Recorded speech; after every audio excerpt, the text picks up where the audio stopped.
As coaches and creators, we have this interesting opposition. On one side, we have to optimize for creativity, putting ourselves in the zone, creating the environment so that we can create the video, the podcast, the social media posts, the blog posts, the articles.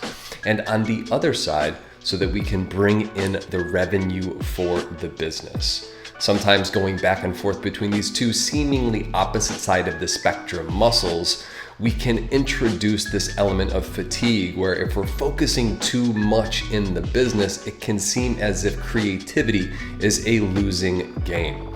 In today's video, I'm gonna talk about 5 things that zap your creativity and how you can start to look at optimizing for both so that you can create prolifically and do the thing you love doing and make a generous income while you're doing it.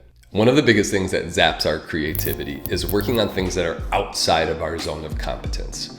For most of us as creators, we just want to create. We want to do the videos, we want to do all of the things that are fun, that are an expression of the gift that we have, and puts us in that zone where it feels like time disappears and we're just making something out of thin air.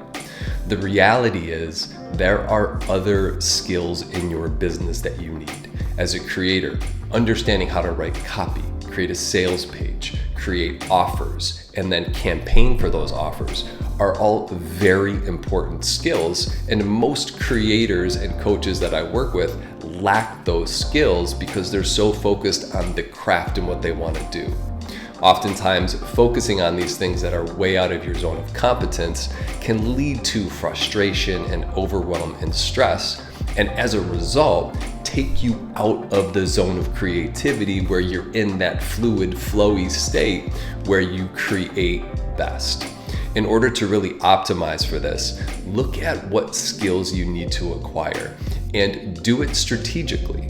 If it is copy that you want to create and you want to get better at copywriting, that is a skill that may be out of your zone of competence. So chunking out time and making sure that you're using your time wisely so that you're not doing that all the time to the point where it takes away from your creativity, but so that you're doing it enough to acquire the skill and still being creative in the process can be extremely beneficial. The second thing that really zaps our creativity is trying to focus on things that we can't control and trying to control them. The way that that typically shows up for people that I've worked with is, let's say they put out an offer and they've had a number of sales conversations and some of those people had said, maybe, or I need to think about it, or I'll get back to you. And in that process, we can tend to wait for that to come in and try to force it, follow up, and push in a way that puts us again in a state that's not conducive for creativity.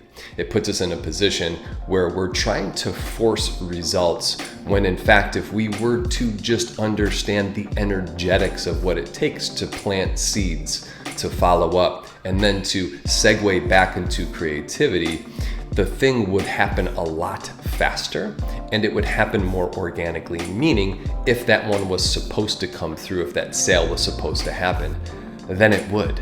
And if it didn't, then I have full faith, and I've seen this happen so many times, that that comes from places that either we don't expect or it happens on the next call or two. But investing your time and your energy in trying to control something to come in faster or to force results almost always takes away from the creative flow. The third thing that zaps our creativity is consuming more than you're producing. This is a sneaky one because a lot of times what we want to do when we're creating or in the incubation stage of an idea, there's research, there's development, there's really like digging into and finding out what's true about a topic and consuming enough to be knowledgeable or to feel a certain level of mastery with that topic. But what can happen is that we confuse progress with overconsumption. Consuming more doesn't lead to producing. So if you find that you have what we call agita in Italian, or indigestion, when consuming too much and feeling as if you're creatively constipated, take a break from the consumption.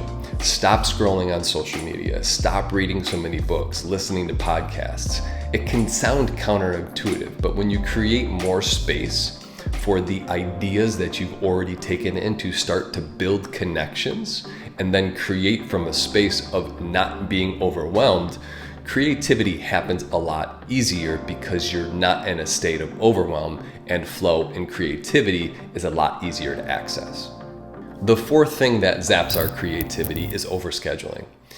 I understand that it makes sense to you potentially that doing more equals getting more return, but that's not always the case. I recently did a video on the art of focus, a crucial ability. And in there, I talked about mind wandering and this crucial skill of focus that's actually required in order to have new connections and create new ideas. I'll link that in the comments below and also up here somewhere as well. But when you pack your schedule from beginning to end, when your day is full and you don't give yourself space to integrate, what can happen is that you fall into exhaustion.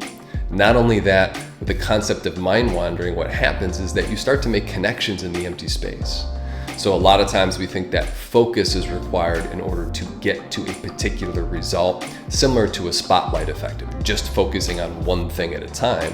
But what's actually true is that if you have space, your mind naturally starts to make connections, and the ideas that you were hoping to get during that focused period of time rush in as a result of the space. The fifth thing that zaps our creativity is waiting for inspiration to strike. Creativity and inspiration are not something that just happen. It's something that you do.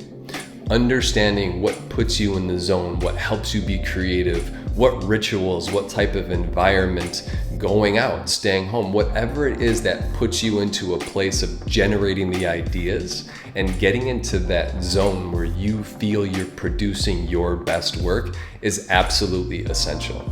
This requires a little bit of experimentation and finding out what works for you, but waiting for inspiration to strike is an absolute surefire way to make sure that it never does and zaps our creativity more than anything else. Now, while it can seem like these two almost diametrically opposed forces, creativity and the logical side of the business are competing constantly. By eliminating these 5 things that zap your creativity, this will allow you to get into the zone more, but understanding how to shift, because what's absolutely true is that you need both.